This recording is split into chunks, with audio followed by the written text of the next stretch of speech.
7번입니다. 7번에서는 비율을 중심으로 우리 공부하시는 분 가운데서 가장 힘들어하는 파트입니다. 무슨 율들이 많아서 그렇죠.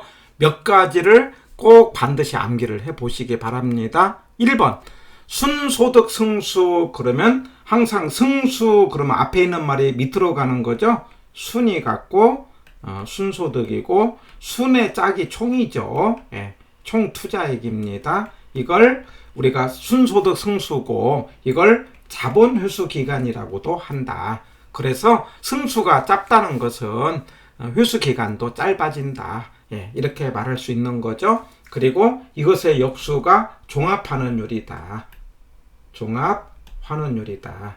그래서 우리가 투자한 돈의 몇 배를 투자했느냐? 순소득의 몇 배냐? 그러면 이제 순소득 내가 10억을 투자해서 1년에 1억씩을 벌었다고 한다면은 1억의 입장에서 10배 순소득 승수, 10억의 입장에서 회수기간, 1년의 입장에서 종합환원율 역수가 되는 거죠. 그 다음에 2번 부채 감당률은 순영업소득을 부채 서비스로 나눈다. 반드시 알아야 되는 거죠. 순에서 부채 서비스액을 빼면 세전이죠. 그런데 순에서 부채 서비스액을 나누면 감당률이다. 꼭 기억을 하고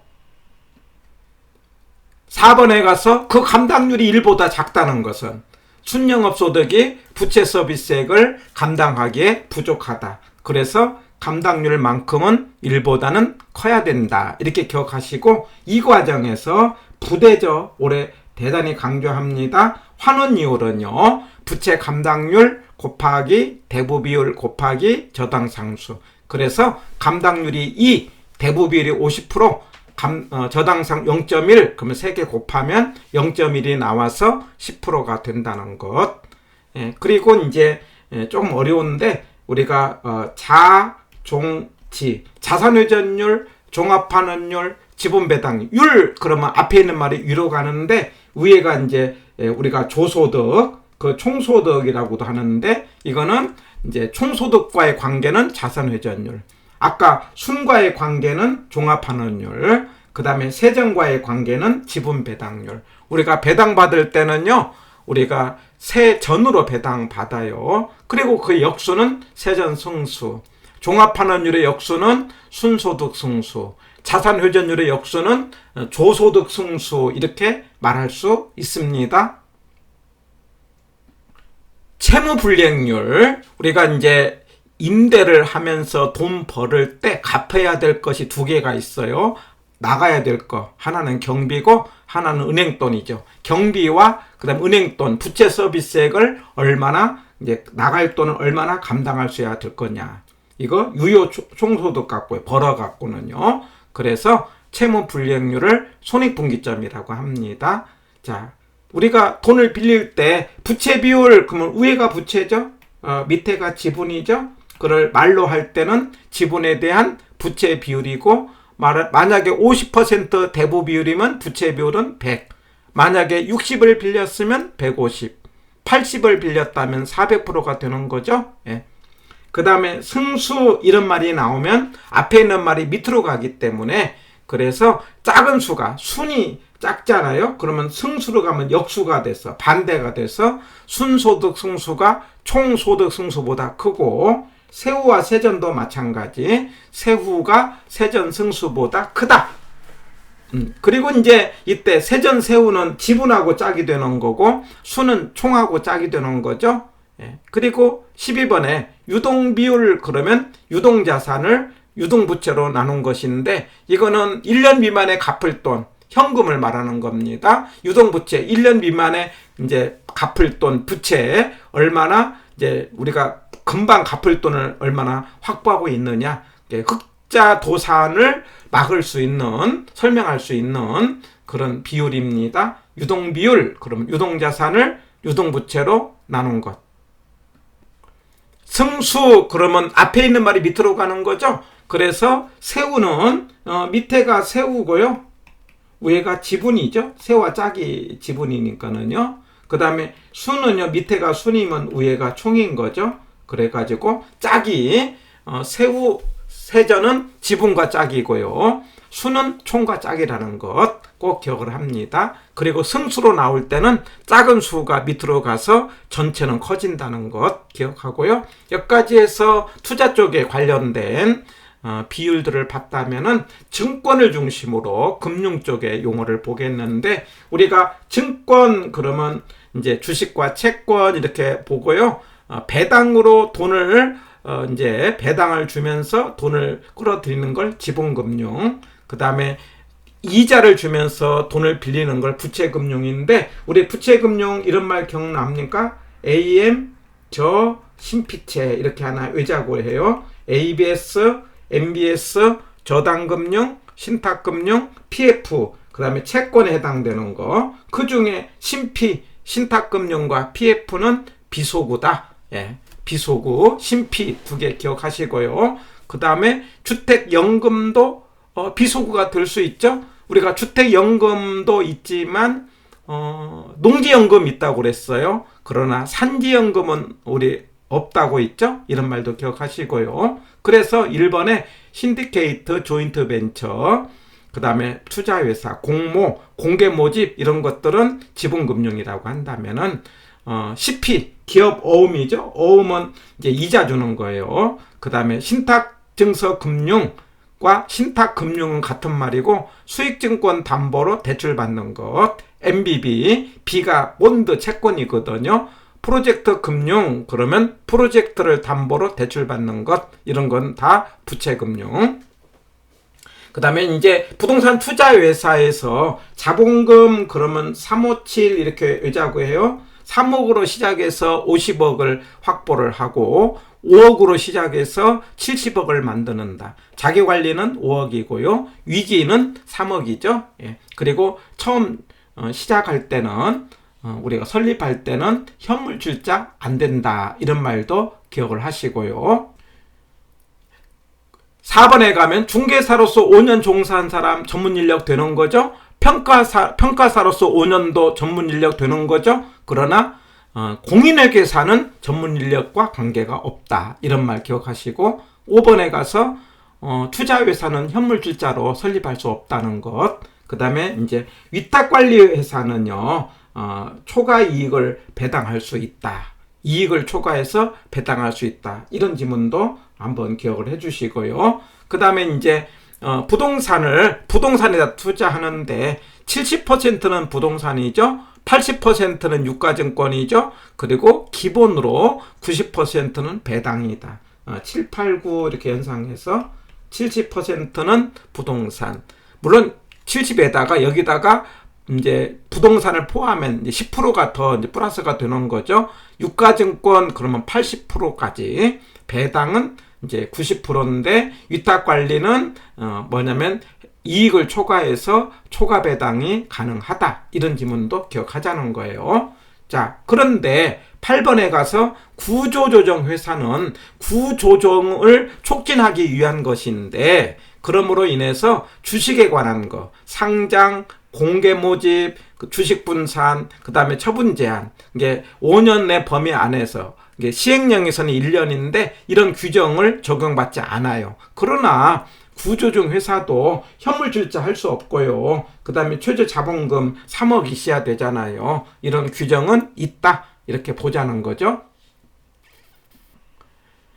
자, 우리가 이제 유동화라는 걸 하게 되죠. 유동화라는 건 현금화인데, 현금화를 하는 과정에 이제 그 주택 저당 증권, 그러니까 MBS는 한국주택금융공사법에 근거를 두고 뒤에 지문이 있겠는데, ABS는 자산 유동화에 관한 법률에 근거를 두고 있는데, 우리가 MBS의 상품 안에 MBB, MPTB, 이게 MPTS, MBB, MPTB, CMO 순서 기억해야 되겠죠? MPTS, MBB, 세 번째는 MPTB죠. 그 다음에 CMO 순서 기억하시고요. 그럴 때 이 MPTB는 앞에가 발이고 뒤에가 이제 투인데, 예, 앞에가 이제 이게 발투잖아요. 투투, 발발. 그 다음에 MPTB는 발투잖아요. 근데 앞에는 저죠. 뒤에는 제가 원조라고 이야기하는데 원리금 수취권과 조기 상환이기 때문에 MPTV는 조기 상환은 투자자, 그 다음에 채무 불이행 위험은 발행자. 이거 바꿔서 32회 때 나왔죠. 그 다음에 MBB는 초과 담보 필요하고 MPTS는 초과 담보 필요 없죠. 11번 CMO는 여러 계층, 다계층. 12번은 발발이니까 모든 책임을 다 누가 진다? 발행자. 그 다음에 이 일을 누가 하고 있느냐? 13번 한국주택금융공사. 그래서 장기 모기지론, 그러면 장기로 대출해주는 원금과 이자를 대출을 모기지론 그러는 거예요. 주택저당 채권, 담보부 채권, 이게 MBB죠. 예. 그 다음에 MBS, MBB와 MBS를 통해서 자금을 조달한다. 이렇게 기억을 합니다. 그런데 MPTS는요, 투투니까 지분형이다 이거죠. 그래서 모든 이제 투자자한테 주는 것은 이제 현금 흐름에 의존한다. 그러니까 이제 차입자가 주는 돈을 가지고 투자자한테 준다 이런 말이에요. 그리고 15번의 MPTS는 주식형이니까 유동화 기관의 부채로 표시되지 않는다. 그리고 조기 상환 그러면은요, 만기 전에 갚는다 이런 말이에요. 그걸 우리가 갚는다는 걸 콜 옵션 그럽니다. 콜 그러면 산다, 풋 그러면 판다 그러는데 조기 상환은 차입자가 그 채권을 산다는 개념이에요. 그래서 조기 상환 그러면 콜 이렇게 하나 기억하시고요.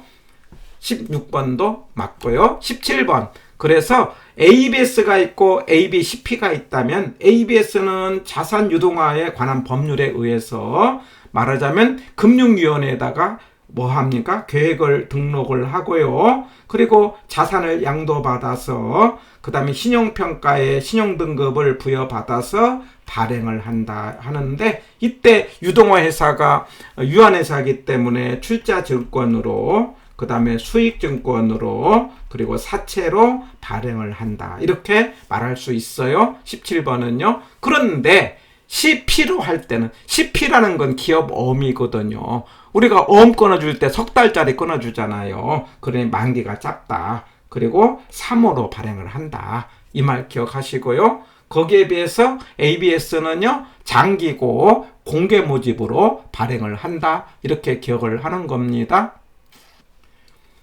그래서 22번에 보니까 그래 이제 그 프로젝트 파이낸싱을 유동화할 때 그 유동화 법령에 의해서는 ABS를 상법에 의해서는 CP를 발행한다. 이 말도 기억을 합니다. 그럴 때 CP로 발행할 때는 단기 3호고 ABS로 할 때는 장기 공개 모집으로 한다. 이렇게 기억을 하는 거예요. 자, 이렇게 하는 과정에 이건 PF와 관련돼서 개론에서는요. 항상 가격과 수익은요. 반비례 관계예요. 이게 가격이 올라가면 수익이 떨어져요. 그런데 수익률 해도 되고요. 환원율 해도 되죠. 그래서 가격과 환원율은 항상 반비례죠. 그러니까 19번에 가서 환원율이 올라가려면은 가격을 싸게 받아야 돼요. 내가 사업에서 수익을 많이 내려면 그 사업 단가가 떨어져야 돼요. 근데 현실적으로 단가를 낮게 할 수가 없다면은 신규 개발이 어려워진다. 여기서 핵심 지문은 환원율의 상승과 가격의 하락, 이게 반비례 관계 된다는 거 기억하고, 그 다음에 20번에서 그때 자본의 환원율은, 환원율 그러면 미래로 버는 수익률로 이해를 하는 거예요. 자본의 기회비용을 반영한다. 그러니까 자본의 기회비용은 은행 예금 이자입니다. 그래서 금리가 올라가면 환원율도 올라간다. 그리고 이제 우리 환원율은요, 우리 생각해 보세요. 우리가 수익가액은 이런 공식이 있잖아요. 미래로 계산할 때 위에가 순수익 나누기 환원율 이렇게 하잖아요. 그러면 환원율은 어떻게 돼요? 순수익을 가격으로 나눈 값이다. 이 말도 기억을 하는 겁니다. 그래서 가격과 환원율은 무슨 관계다? 반비례 관계다. 이 말 체크를 하는 거죠. 자, 이와 같은 PF가 우리가 이제 SOC 사업을 한다는 거예요. 민간 자본을 통해서 우리가 이제 국가의 기반 산업을 건설을 한다. 여기서는 글자 맞추기, 중공 그런 B죠. 그 다음에 귀속 그러면 T죠. 그 다음에 임차 그러면 L이죠. 돈이 안 되는 거. 학교 같은 건 L로 하는 겁니다. 거기에 대해서 준공 그러면 B고요. 그 다음에 귀속 그러면 뭐가 됩니까? T고요. 그 다음에 이제 수익 그러면 O죠. 그래서 도로 터널 같이 돈을 받을 수 있는 건 O로 한다. 이렇게 기억하고 이 23, 24는 32회 때 출제가 돼서 33회 때는 참고로 보시면 되겠습니다. 9번에 가서 대출 상환 방법 대단히 중요하죠. 우리 대출 상환 방법은 똑같이 가는 거 원리금이죠. 원리금. 올라가는 것 점정식이죠. 내려가는 것 원금이죠. 예, 이렇게 기억하시고 그런 다음에 처음에는요. 앞에 처음에는 제가 초원 이렇게 하죠. 초기 상환행과 원금 회수액. 뒤에는 잔금과 이자 하고요. 그 다음에 앞에는 두 글자에 해당되는 원금이 많고 뒤에는 세 글자에 해당되는 원리금이 많고 만약에 LTV를 물을 때는 뒤를 보고 DTI를 물을 때는 앞을 보자 이렇게 문제를 풀어갑니다. 그래서 원금 균등, 원리금 균등 대단히 중요하다는 것 그리고 계산 문제까지 공부를 해야 된다는 것 강조를 하면서 1번 원금 균등은요 원리금 균등이 잔액이 점차로 감소한다 이렇게 말할 수 있죠. 2번에 가서 원리금 균등은요 원금 상환액이 점차적으로 많아지죠. 얼만큼 많아집니까? 이자만큼 많아지죠. 그래서 계산할 때는 만약에 6%다 그러면 1 플러스 R의 N승 1 플러스 R의 N승으로 그래갖고 6% 그러면 0.06 1년 후는 1.06 2년 후는 또 한 번 곱해 가면서 원금이 많아진다 계산하는 거죠. 그 다음에 3번 4번은 우리 작년에 등장을 해서 우리가 그 가중평균을 듀레이션이라고 합니다. 원금이 빠르다는 것. 그런데 우리가 이제 만기 일시 상환은 원금을 안 갚으니까 듀레이션이 길다 이런 것도 체크를 하는 겁니다. 5번에 가서 만기 일시 상환일 때 원금이 살아있기 때문에 이자 수입이 늘어나고요. 그 다음에 이제 이 세 개 개념, 이제 LTV 가격 중심으로, DTI 소득 중심으로, DTI 개념을 확대한 게 DSR. 오늘날에는 DSR이 나오는데 이 DSR은 계산 문제를 풀 때는 DTI와 똑같이 계산 문제를 풀자는 것도 점검을 합니다. 그래서 DTI 기준으로 우리가 이제 계산을 할 때 제가 곱하기 나누기 한다. 예. 소득을 찾아서 DTI를 곱하고요. 저당 상수는 나눈다. 그러니까 소득이 5천만 원이고 DTI가 40%. 그런데 DTI 대신에 DSR이 나와도 똑같죠. 그래서 2천만 원의 범위 안에서 하는데 만약에 저당 상수가 0.1이라면 2억 원이다. 이 곱하기 나누기 소죠. 예, 처음에 소득을 찾아서 곱하고 두 번째는 저당 상수로 나눈다.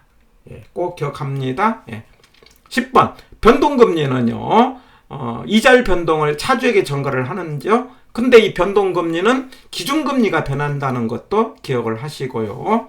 그 다음에 11번 총 원리금 상환액은 잔금임을 따지는 거죠. 그래서 뒤를 말하는 거니까 뒤는 세 글자가 많죠. 세 글자니까 원리금 균등이 원금보다 많다 이렇게 말할 수 있어요. 자, 그런데 좀 독특한 대출 중에 하나로 가치상승 공유 대출. 그러니까 대출을 해줬는데 물건 가격이 올라간다면 아파트 가격이 올라간다면 올라간 만큼을 은행한테 서로 이제 이전하기로 약속을 한 것을 가치상승 공유 대출 이렇게 말할 수 있습니다.